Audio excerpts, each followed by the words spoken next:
With SRN News, I'm Ron DeRockstra. China firing back in a spiraling trade dispute with President Trump, raising import duties on $34 billion worth of American goods. The list includes 545 U.S. products, including soybeans, electric cars, orange juice, whiskey, salmon, and cigars. China's Commerce Ministry says it's responding on an equal scale to the U.S. tariff hike announced Friday. Analyst Erland Eck says Washington's go-it-alone approach undercuts its leverage. If the EU, Japan, and some other countries were to team up with the U.S.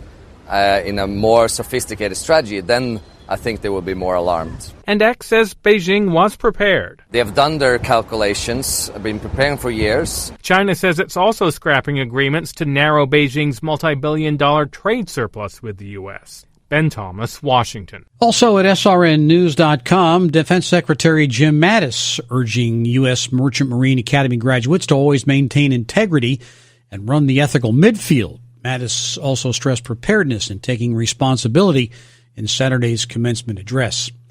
Saying the 191 graduates should always know where your boots are so you're ready when trouble looms. A federal judge is sending the former Trump campaign chair to jail. Amid charges that he tried to influence witnesses in his upcoming trial, Paul Manafort was sent to jail. Judge Amy Berman Jackson revoked his house arrest, telling the former Trump campaign chairman, "You have abused the trust placed in you 6 months ago." That's German Chancellor Angela Merkel is insisting that migration is a European challenge that needs a European answer ahead of a meeting she has next week with French President Emmanuel Macron. This is SRN News. Ball State University on the receiving end of a suit filed by a Christian legal group. Alliance Defending Freedom says the Indiana school blocked funding to a pro-life group because of its views. ADF says Ball State has, quote, applied a student activity fee policy in a way that unconstitutionally discriminates against the viewpoints of groups like Students for Life while favoring other campus groups with ideological views that university officials favor. The suit has been filed in the U.S. District Court for the Southern District of Indiana. Michael Harrington, SRN News. Retiring Utah Republican Senator Orrin Hatch expressing support for homosexual youth in a Senate speech this week, somewhat surprising for a man who has long been an opponent of same-sex marriage. Hatch spoke of a suicide epidemic among LGBT teenagers and argued in favor of a proposal that would establish a national suicide prevention hotline. This is SRN News.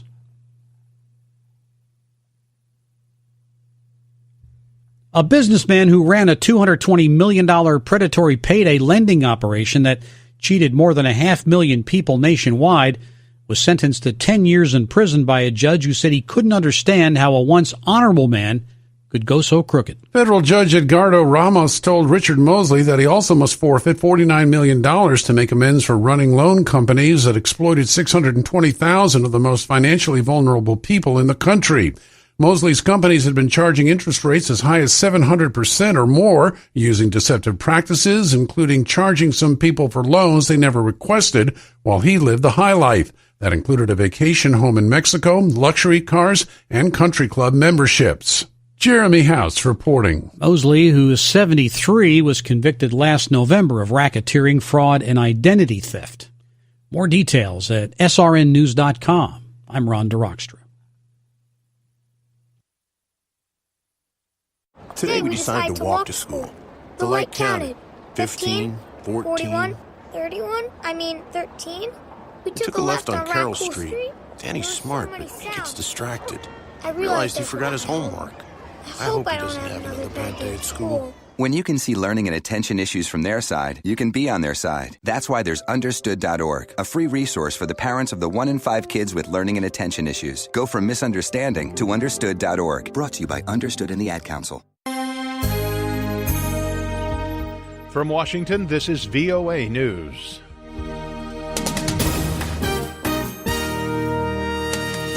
I'm David Byrd reporting. They were celebrating a mutual temporary ceasefire for the Muslim festival of Eid al-Fitr But then 25 people were killed in eastern Afghanistan Saturday when a suicide blast ripped through a crowd of government soldiers, Taliban insurgents, and civilians. The Islamic State had claimed responsibility for the attack. A government spokesman said the bombing also seriously injured at least 30 people. Saturday's blast coincided with a brief televised announcement from Afghan President Ashraf Ghani praising the mutual ceasefire and unilaterally extending the period of the government ceasefire. U.S. Secretary of State Mike Pompeo responded to Ghani's announcement Saturday with a statement that the United States stands with the Afghan president and his offer. Spain's Coast Guard said it rescued more than 930 migrants and recovered 4 dead bodies Friday and Saturday in the Mediterranean Sea. The news comes as Spain prepares for the arrival of the Aquarius rescue ship, which has become the heart of a major dispute within the EU over how to handle the migration crisis. Jose Sanchez is the Spanish Red Cross head of programs. In the beginning, during the arrival, what we are most concerned about is providing psychological attention. All those aboard have experienced a very complex migratory route, and they need to know that they have arrived. It couldn't be said better. A safe harbor where they can rebuild their lives and, in a certain way, start again. France, meanwhile, has accepted an offer from Spain to take in hundreds of the migrants aboard the Aquarius, which is headed to Spain after Italy's new populist government and Malta refused it permission to dock. This is VOA News. The UN envoy for Yemen arrived in the rebel-held capital Sana'a Saturday for talks with the key aid port, that is, of Hodeidah, where Iranian-backed Houthi rebels are battling a regional coalition. Martin Griffiths is expected to propose to rebel leaders that they cede control of the Red Sea port to a UN-supervised committee to avoid further fighting with advancing government troops backed by Saudi Arabia and the United Arab Emirates. More than 70% of Yemeni imports pass through Hodeidah's docks, and the fighting has raised UN fears of a humanitarian catastrophe.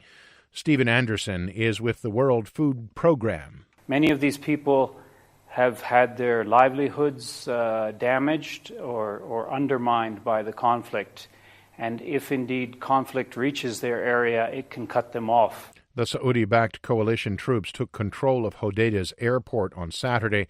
The rebels have controlled the Hodeidah region with a population of some 600,000 people since 2014.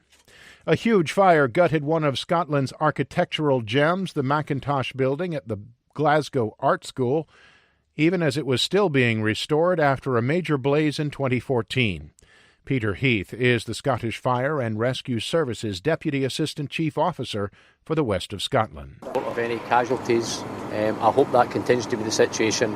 It's a devastating loss, but it's a building that I don't know if it can be replaced, but people are safe, and I'll take some comfort in that. Scotland's First Minister Nicola Sturgeon visited the site Saturday and said the damage to the 1909 masterpiece by Scottish designer Charles Rennie Mackintosh was much, much worse than 4 years ago. Greek Prime Minister Alexis Tsipras survived a no-confidence vote in Parliament on Saturday, setting the stage for the signing of a historic accord with neighboring Macedonia on a name dispute. Lawmakers voted 153 to 127 in the 300-member parliament against the motion to oust the left-led government over the deal renaming the former Yugoslav republic North Macedonia. The opposition had accused Tsipras of making too many concessions over the deal, which will be signed on Sunday. 8 people were injured, one seriously, when a taxi drove into a crowd of pedestrians near Moscow's Red Square on Saturday. The incident took place as residents and visiting soccer fans thronged the center of the city. Moscow's Traffic Management Authority said the taxi driver had a driver's license from Kyrgyzstan. It cited the driver, who was in police custody, as saying he had not driven into the crowd on purpose. For more on these stories, log on to our website. I'm David Byrd in Washington. That's the latest world news from VOA.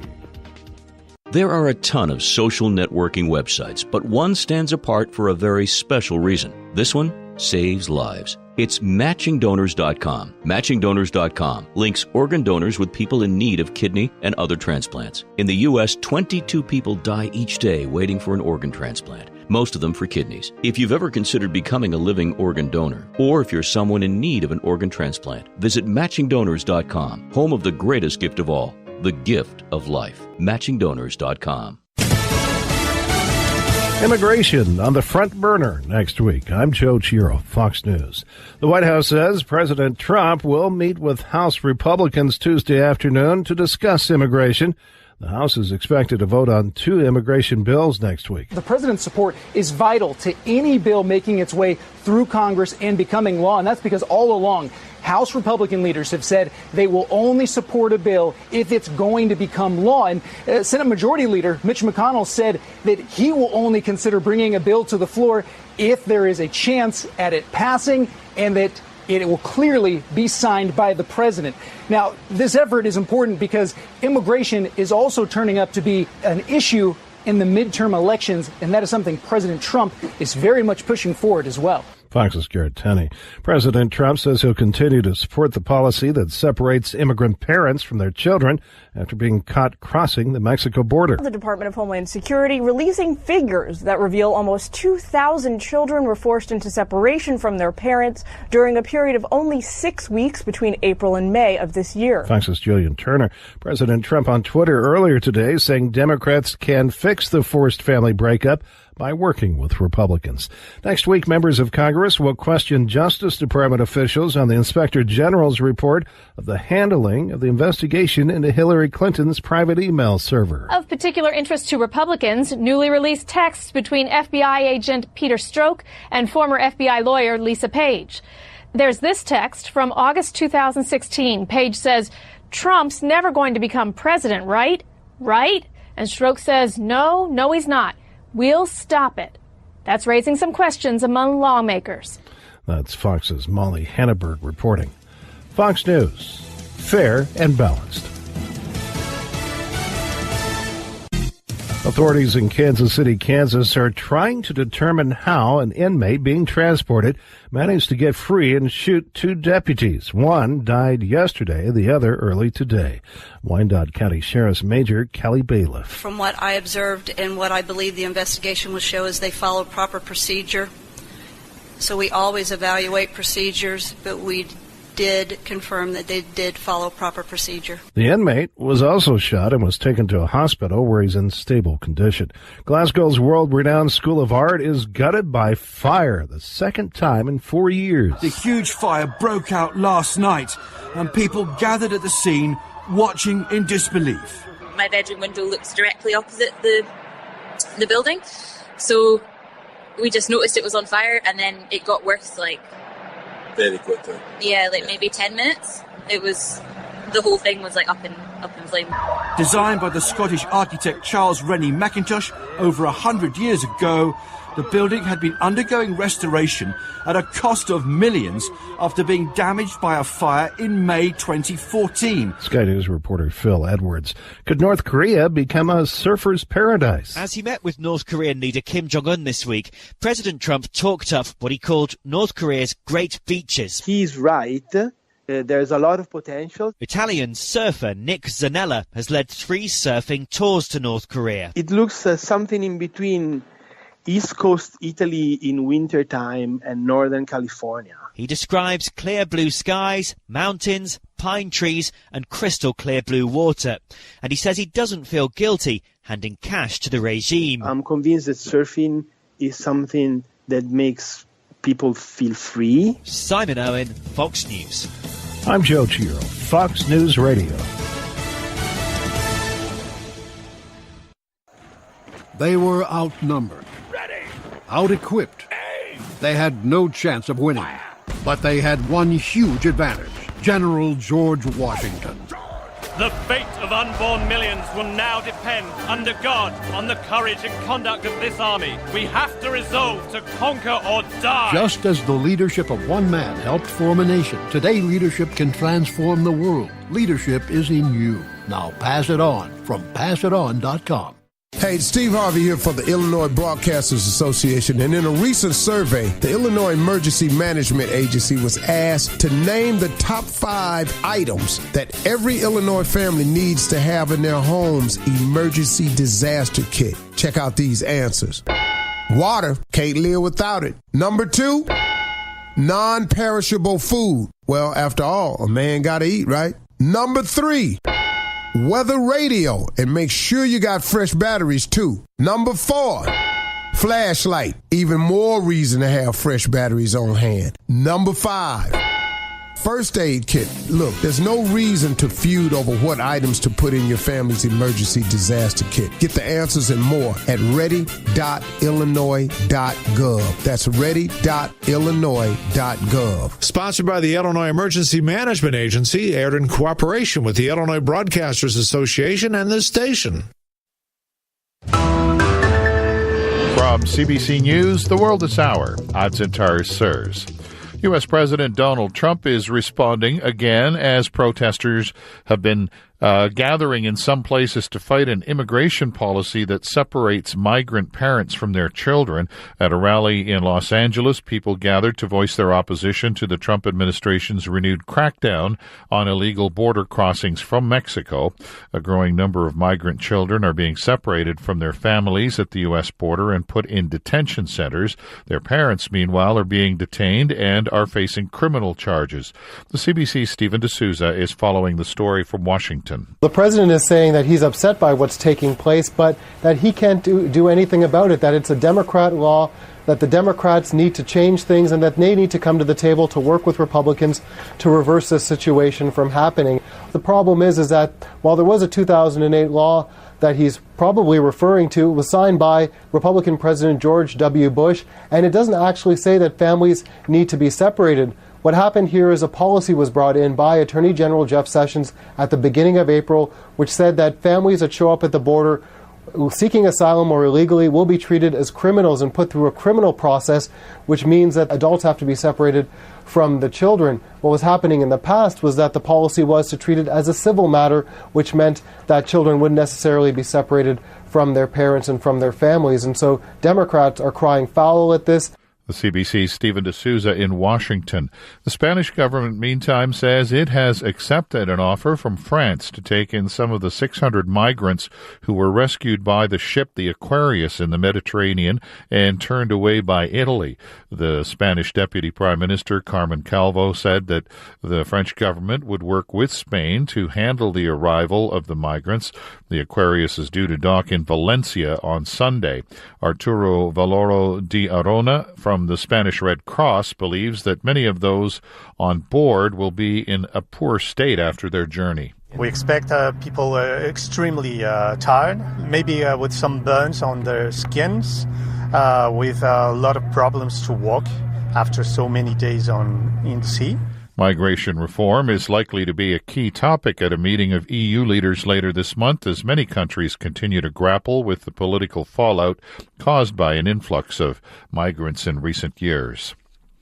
Here at home, 3 fishermen are still missing at sea near Tofino, BC, after their boat capsized early Friday morning. Stephanie Skandaris has more. We've now heard from the Joint Rescue Coordination Center in Victoria. They spent 18 hours doing an extensive search on land, air, and water for these 3 men. The Joint Rescue Coordination Center, or the JRCC, they have now called off their search. They've handed it over to the RCMP. The RCMP is now treating this as a missing persons case. Now, the JRCC says it thanks volunteers in kayaks and other small private vessels and people on the ground from the communities in the area, and they say their thoughts are with the loved ones of the missing. But we're also hearing that dozens of those volunteers have not given up their search, that throughout today, volunteers from neighboring communities, including 3 First Nations, all came out to help with more than a dozen boats. The CBC's Stephanie Skandaris. In Toronto, 21-year-old Sheldon Uria was picked up by police last night. He faces 7 charges, including 2 counts of attempted murder and 2 of aggravated assault. 2 other male suspects remain at large. This has to do with a couple of girls, a 9 and a 5-year-old, a pair of sisters who were wounded in Thursday's shooting at a playground in Toronto as they played among other children. Their injuries are no longer life-threatening, and both are recovering in hospital. And talks aimed at ending 2 months of violence in Nicaragua have resumed despite protests from the opposition over an arson attack which killed 7 members of the same family. The opposition accuses a pro-government militia of being behind the attack in the capital Managua overnight. More than 170 people have died since the civil unrest began. And that is your World This Hour. Hello, I'm Eileen McHugh with the BBC News. There's been more violence in Nicaragua a day after the government and opposition agreed a ceasefire to end nearly 2 months of unrest. In the worst incident, at least 6 members of the same family were killed in an arson attack. Talks mediated by Nicaragua's Roman Catholic Church have been taking place for a second day. Juan Sebastián Chamorro is one of those representing the views of Nicaragua's private sector in the talks. It is urgent to solve the human rights crisis that we have been facing for the last 2 months. Of course, how this started was a popular revolt, a civil disobedience movement throughout the country, which brings us to the second point of the agenda of the dialogue, which is to bring democracy back to the country. And we're calling for early elections early in 2019. The Greek government has survived a no-confidence vote in Parliament following a deal to settle nearly 3 decades of argument with neighbouring Macedonia over the country's name. Foreign ministers from the two sides are due to sign an agreement on Sunday. Grant Ferret reports. The capacity of this issue to inflame passions was highlighted again on Saturday in Athens. Greek police fired tear gas and stun grenades to disperse protesters on the steps of Parliament. Inside Parliament, the Prime Minister, Alexis Tsipras, said support for the deal, under which Greece's neighbour will be renamed North Macedonia, would strengthen his country's international position. He won the vote by 153 to 127. The renaming agreement will boost the Macedonians' hopes of joining the EU and NATO. A taxi driver in Moscow has driven into a crowd on a pavement, injuring 8 people, including several Mexican football fans in Russia for the World Cup. Video posted on social media shows the vehicle veering out of a queue of stationary traffic near Red Square and accelerating into pedestrians before hitting a traffic sign. The driver has been arrested. Moscow's mayor has said the driver lost control of the vehicle. One witness, Victoria Garanovich, says she's not sure it was an accident. I think he did it deliberately because he was in the traffic jam with the cars going really slowly. How could he lose control of the wheel, push the accelerator and drive into the crowds? I was trembling. It's not a thing you see every day when a taxi drives right into the crowds. It was mostly young girls there. In Venezuela, 17 people, including at least 8 children, have been killed in a stampede after a tear gas canister was set off at a nightclub. The club in the capital Caracas was packed with hundreds of teenagers celebrating the end of the school year when a fight broke out. 7 partygoers are reported to have been detained. This is the World News from the BBC. The former boss of France Telecom, Didier Lombard, and 6 other managers are to face trial over an alleged culture of harassment that led to 35 suicides at the company. Mr. Lombard and the 6 are accused of having made life deliberately unpleasant for employees so they would leave in order to cut 22,000 jobs. Here's Mike Sanders. I'll get them out one way or another, through the window or through the door. So said Didier Lombard in a meeting with senior managers in 2007. One of the 35 France Telecom employees who took their own lives 10 years ago did indeed jump out of a 5th-floor window. Prosecutors say Mr. Lombard's strategy was to demoralise staff so that they would leave of their own accord. Some were transferred away from their families or left behind when offices were moved or assigned demeaning jobs. Mr. Lombard called the wave of suicides a fashion. He denies wrongdoing. Austria has demanded a full explanation from Germany about why it spied on companies, embassies and individuals in Austria for at least 7 years. President Alexander van der Bellen said that spying on a friendly state was not only unusual and undesirable, but also unacceptable. The Islamic State group says it carried out a suicide attack in eastern Afghanistan, killing at least 25 people, including Taliban fighters. The suicide attacker targeted a gathering of Taliban insurgents, security forces and civilians celebrating the Eid festival in Nangarhar province during an unprecedented 3-day ceasefire announced by the Taliban. At the Football World Cup finals in Russia, Croatia have won their first match, beating Nigeria by 2-0. Earlier, the first surprise of the tournament saw Iceland holding one of the favourites, Argentina, to a 1-1 draw. Argentina's star player, Lionel Messi, missed a penalty. In Saturday's other matches, France beat Australia 2-1, while Denmark overcame Peru 1-0. BBC News. Early to bed, early to rise makes a man healthy, wealthy, and wise. And all was Benjamin Franklin wise. So you actually think electricity can pass through metal? Ha! Ben Franklin, go fly a kite. Excellent idea. Where are my keys? Besides the bifocals, Ben invented the Franklin stove, the odometer, whoa, oh, and the lightning rod. Ingenuity, pass it on. From the Foundation for a Better Life at values.com. On the internet, there are tons of special networking websites, but one stands apart. This one saves lives. It's matchingdonors.com. Matchingdonors.com links organ donors with people in need of kidney and other transplants. Did you know in the U.S., 19 people die each day waiting for an organ transplant? If you've ever considered becoming a living organ donor, or if you're someone in need of an organ transplant, please visit matchingdonors.com. Your NBC Sports Radio update starts now. The leaderboard is moving at the U.S. Open. I'm Pete Fox. But let's start with some baseball scores that are in the books. The Yankees, a 4-1 win over the Rays. Luis Severino, another win. He's now 10-2. He went 8th, gave up no runs on just 3 hits, striking out 9 in the process. Stanton homered his 16th. Sanchez hit his 13th. Tigers edged the White Sox on the south side. Zimmerman started for Detroit. He went 5, gave up 4 runs on 4 hits.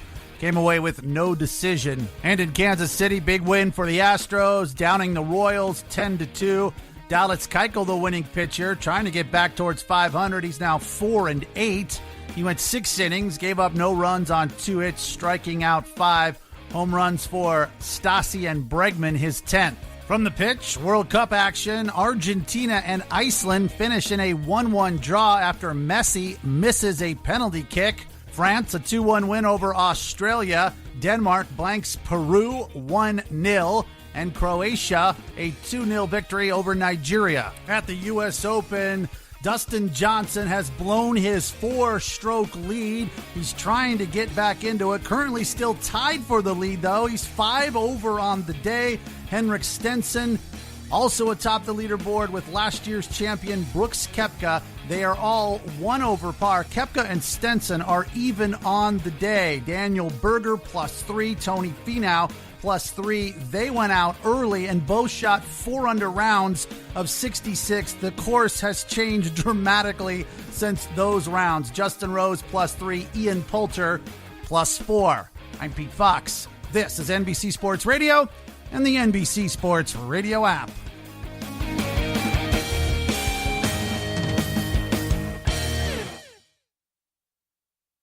This is Betty White. I know you don't need one more thing to worry about, but listen. High blood pressure can cause kidney damage, blindness, heart attack, stroke, and you can have high blood pressure even if you feel all right. 1 in 7 adults has it, but it's easy to get your blood pressure checked, and you can treat it if it is too high. So don't worry about it. Don't ignore it. Just see your doctor and check it out. For your free booklet, visit the Will Rogers Institute at wrinstitute.org and find us on Facebook and Twitter.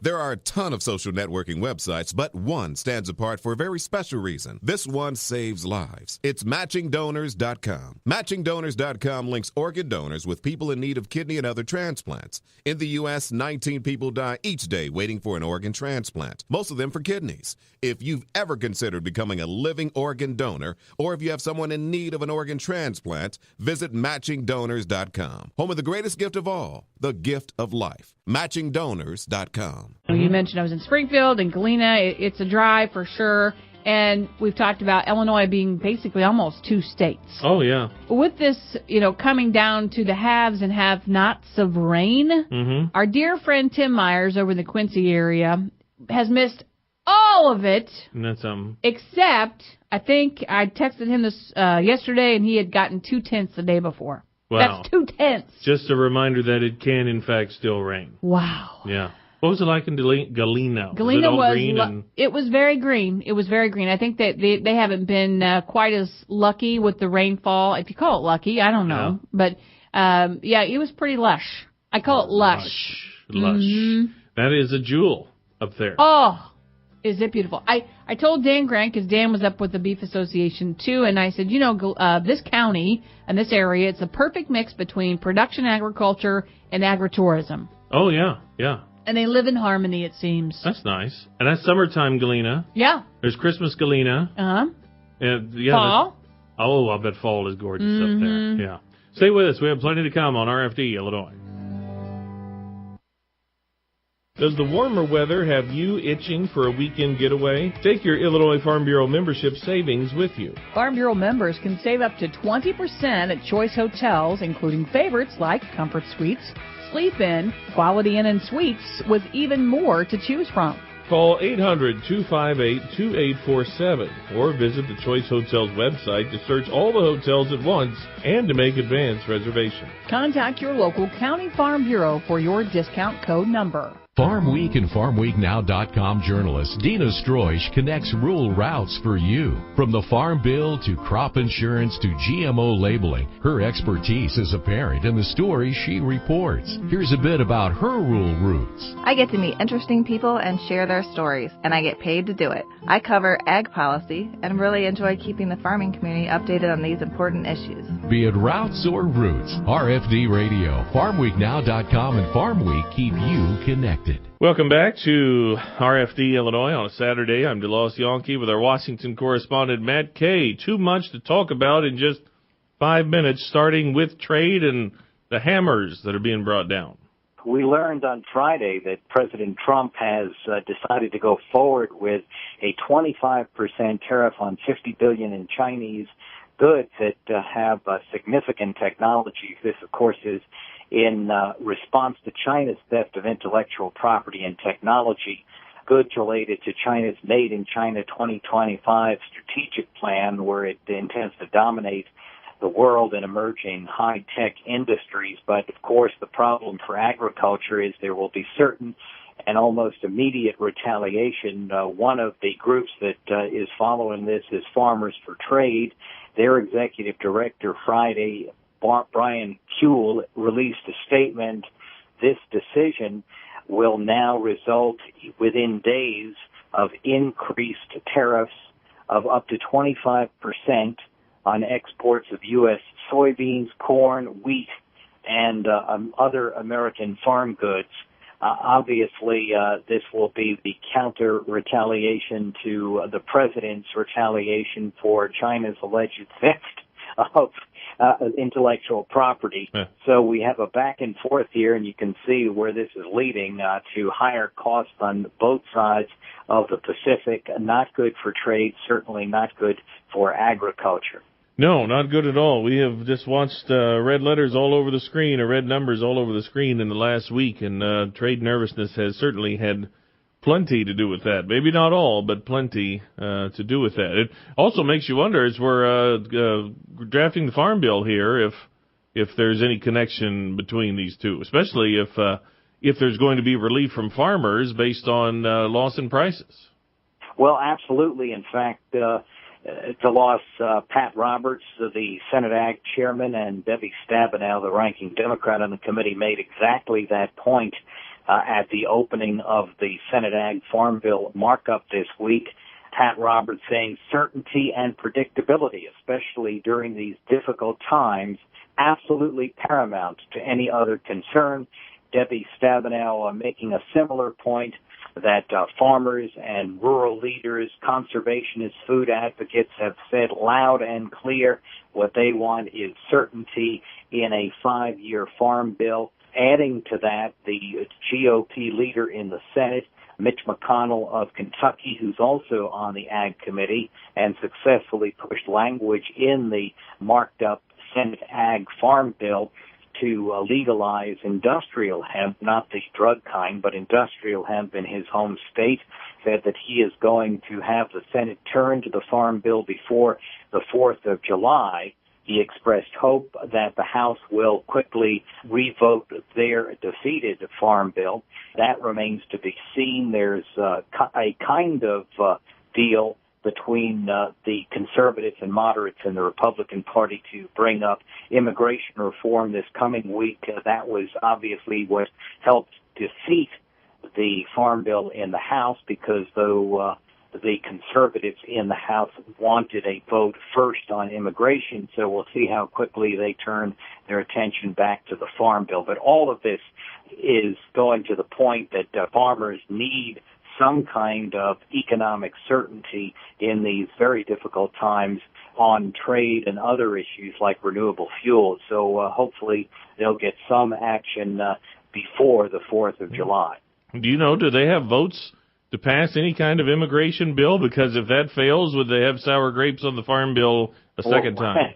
That's a great question. I don't know that anybody's been able to answer that, but certainly we're waiting to see where the conservatives and moderates come out. You know, bills similar to the ones pending in the House failed in the Senate, so there's an expectation here that neither side will get anything on immigration, and then they will have to turn to the farm bill again in the House, and whether there's sour grapes, we just don't know. But we know that the Senate will move quickly on its farm bill, particularly with tremendous political power behind it now that the majority leader says he wants to move it quickly. Matt Kay with his head on a swivel. We'll talk to you next week. Okay, we'll be swiveling. Yeah, Matt Kay in D.C. on RFD, Illinois.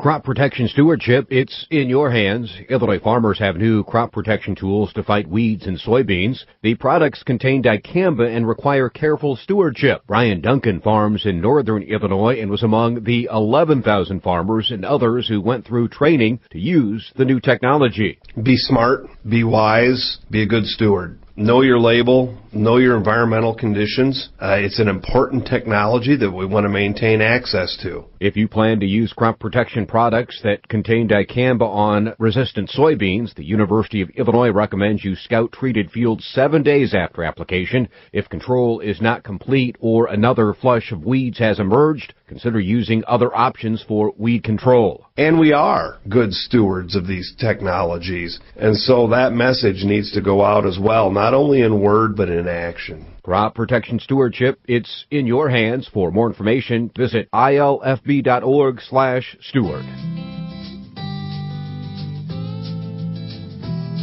This is Let's Talk Horses on the RFD Radio Network. I'm Jason Vance. Joining me is Taylor Fabus, an extension educator at Michigan State University and also owner of Horse Shows Are Us. Now, Taylor, tell us a little bit about how Horse Shows Are Us came about. Sure, I'd be happy to. So I have been a long-time horse show exhibitor since I was a youth all the way up till now as an adult and with my children showing. And through my experiences as an exhibitor, I have seen a large variety of horse show management success stories. As an exhibitor, I've seen some shows that I think have been managed just spectacularly, some that I think that could be improved on, and through those experiences and through my experiences as an extension educator and running our State 4-H horse show, which is a ginormous undertaking, and I've learned a lot.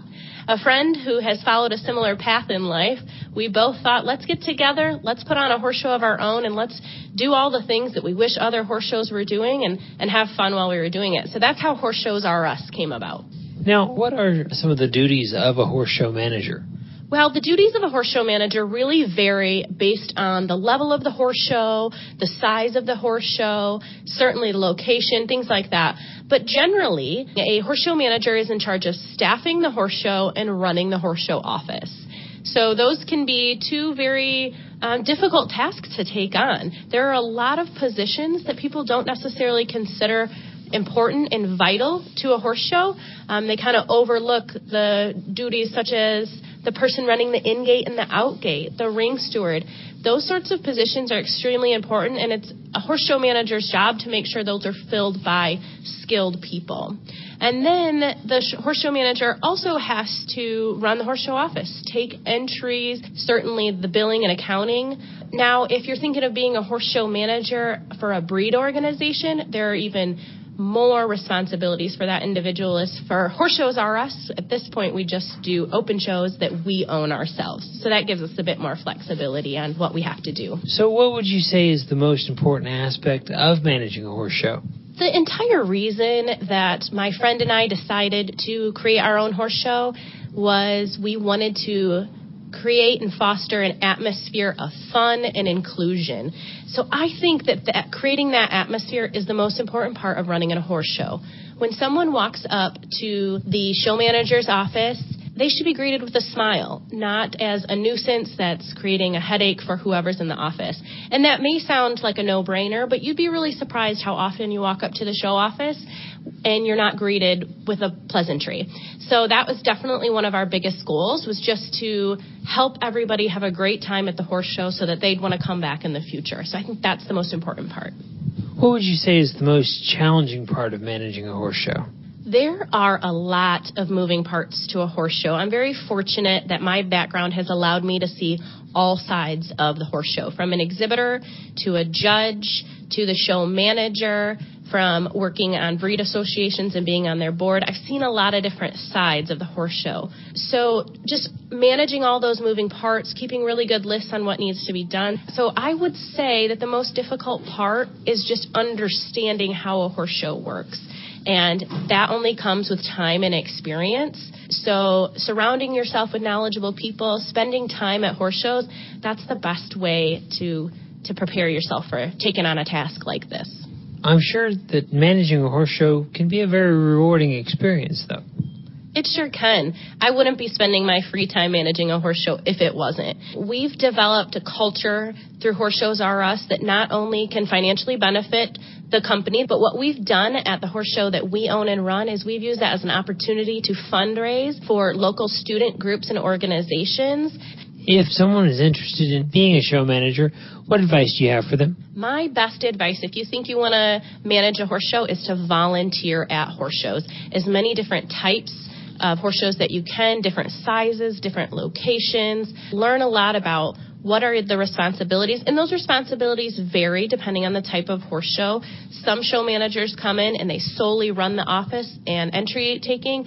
Others are in charge of running the entire horse show. Spend more time at horse shows would be my advice. That's Taylor Fabus, an extension educator at Michigan State University. She's been our guest on Let's Talk Horses. Thank you so much for listening, and please tune in next time for another edition of Let's Talk Horses.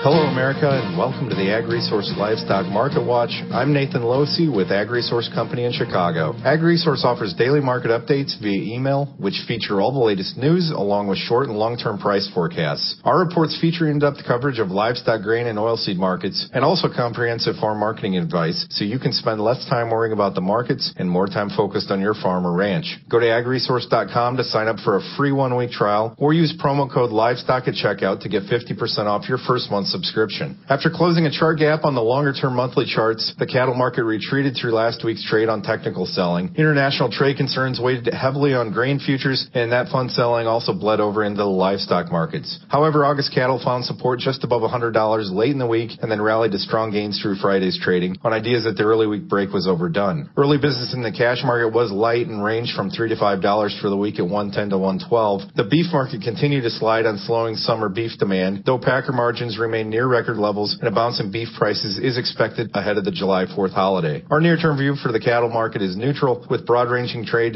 to continue as the CME waits on summer cash lows. Hog futures rallied through the week as the cash market continued higher, while funds covered their short hog position. A late week break on trade and tariff concerns found strong demand that left July hogs higher for the week. The cash market moved up every single day, and at week's end was above $80 for the first time since last August. Hog supplies are seasonally narrowing, but still historically large, with slaughter totals in recent weeks averaging 3% more than a year ago. The cash market remains strong, but the market has now fully realized the normal seasonal recovery. With both CME and cash markets above $80, our view is neutral, with a seasonal high expected to be confirmed by early July. We expect a record large spring pig crop to be confirmed in the upcoming inventory report, which will weigh on late year prices. Until next time, I'm Nathan Losey, and thanks for listening this week to the AgResource Livestock Market Watch. Let's check the weather with freeze notice meteorologist Dan Hicks. Well, the heat is here. How long do we have to endure this stretch? Well, certainly through Sunday and probably for most areas into Monday, upper 80s and 90s, very common. Could reach 100, especially in some western and southern areas. It was 100 in Grand Island and Beatrice, Nebraska yesterday. Hotter air pushing eastward. So upper 80s and 90s widespread across the entire region. Any cooler readings would be just in the very far northern areas where there'll be a few clouds and a few showers. Dew point temperatures climbing up around 70 degrees in most areas, so enough humidity you'll definitely feel it outside the next several days. A cool front or a stalled front in the northern part of the nation will start to move southward next week, and will start to bring some increasing rain chances and some gradual cooling, especially Tuesday through Friday of next week. All this heat and humidity, wouldn't there just be a pop-up chance here and there this weekend? There might be, but the atmosphere is going to become very stable with a high pressure aloft like this. It's warm aloft, and that makes it difficult to generate any thunderstorms, and there's really not much of any type of a system to help generate storms with this type of pattern. So other than the far northern part of the Midwest, the northern plains, the Great Lakes, I think any thunderstorms that occur the next few days would be very spotty, and most areas will be staying dry. That upper level high starts to weaken and move back to the south next week, and that will allow the jet stream to lower once again, making things a bit more unstable, and a cool front also moving in from the north will bring some rain chances, I think, especially Tuesday through Thursday or Friday of next week. I'm not sure that all areas will get significant rain, but certainly by that time in many areas this rain will be beneficial, and temperatures will cool down, still looking for above normal readings for the 6 to 10 day, but not quite as warm. Let's check the markets with Dale Dirkholes, senior analyst at AgriVisor. And, well, the week is over. That might be the best thing we could say about this week in the commodity markets. Yeah, it really is about the best thing when you're sitting here going, beans ended up on the front end of the game anyway, down just over the $9 mark. Wheat ended up just under the $5 mark. And corn ended up at $3.61. We had a pretty brutal week. We had a little bit of hope at the early outset of the week with the USDA numbers being a little bit positive, but then everybody reverted back to looking at the trade, and the trade issues themselves probably really got magnified as we got right to the end of the week. Trump had said, they're going to institute another $50 billion of tariffs on various products, and the Chinese said, we're going to come back in with some retaliatory tariffs, which were expected. None of this is really new. That's primarily pointed and pinpointed towards agricultural products themselves, soybeans really being on the forefront, because we don't really do a lot of trade with corn or wheat or the products thereof. But all of this is supposedly going to take effect on the 6th day of July, so here we're sitting, we have about 2 weeks in which people can maybe talk to each other and try to work out their differences at this juncture, but I wouldn't put too much hope on it at this particular point in time. And that's not to say that NAFTA is getting lost in the issue at this juncture either, with that probably on the table and going to be stalled for a while now until we get past the Mexican presidential election that's on the 1st of July. But those talks are still ongoing, but we just aren't going to hear much for the short term. Dale Dirkholes at AgriVisor on the RFD Radio Network. For Illinois agricultural leaders, or those who want to be one, this is the week's Best of Leader page. From the Illinois Farm Bureau, I'm Rachel Torbert. The Illinois budget signed into law last Monday includes $30 million to make badly needed repairs to buildings at the fairgrounds in Springfield and DuQuoin. Likely first on the list is the high-profile Coliseum, which carries a repair price tag of about $7.7 million. More than $180 million is needed to make repairs at both locations. USDA Secretary Sonny Perdue said his agency has a formula to calculate losses due to new tariffs as opposed to regular market ups and downs, but is hoping trade will win out over aid. If need be, the president has insisted that he will protect our agricultural industry and protect farmers. Perdue said they will not bear the brunt of any trade disruption. The U.S. Senate Ag Committee overwhelmingly endorsed its version of the 2018 Farm Bill Wednesday, approving it by a vote of 20-1. The bill now heads to the Senate floor. Majority Leader Mitch McConnell, who spoke in favor of the legislation during the meeting, announced plans for a floor debate by July 4th. The Trump administration Friday said it would move ahead with tariffs on Chinese imports, tacking tariffs onto $34 billion worth of Chinese products drawn from a list released in April, and adding $16 billion worth of duties to a new list of products. The tariffs are set to go into effect July 6th. Following President Donald Trump's announcement that he'll follow through with those $50 billion in tariffs on Chinese imports, China's Ministry of Commerce said it would impose trade barriers of the same scale and strength, and that Trump's tariffs were damaging relations and undermining the World Trade Order. China will likely place tariffs on agricultural products targeting Trump supporters in farm states and the industrial Midwest. That's the Best of Leader Page for this week. I'm Rachel Torbert. You can receive an electronic version of Leader Page Monday through Friday. Just go to farmweeknow.com, click the banner, and sign up to receive the farmweeknow.com daily update, which contains the daily edition of the Illinois Farm Bureau Leader Page.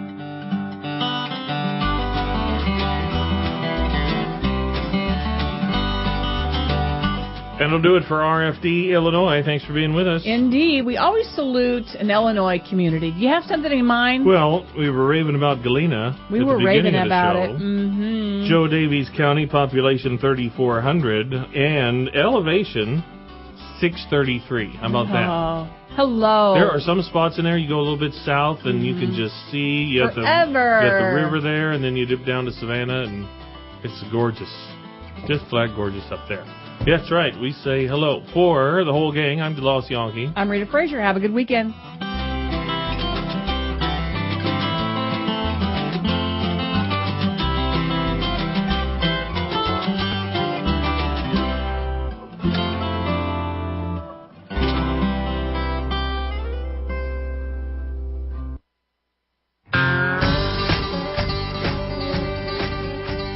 Thank you for joining us here on the RFB Radio Network. Hey, you know, a great way to reach farmers, reach those in agriculture, is through local radio. In fact, Rita, from the National Association of Farm Broadcasting, they have research that shows that farmers listen, 87% say they listen 3+ days a week, 74% say they listen 4+ days per week. We're proud to be able to provide a service for stations all over the state that touch farmers at a very direct level. Indeed, and local radio is still the best way to stay connected to your local community. Be sure to listen to this station throughout the week, not just for RFD Illinois.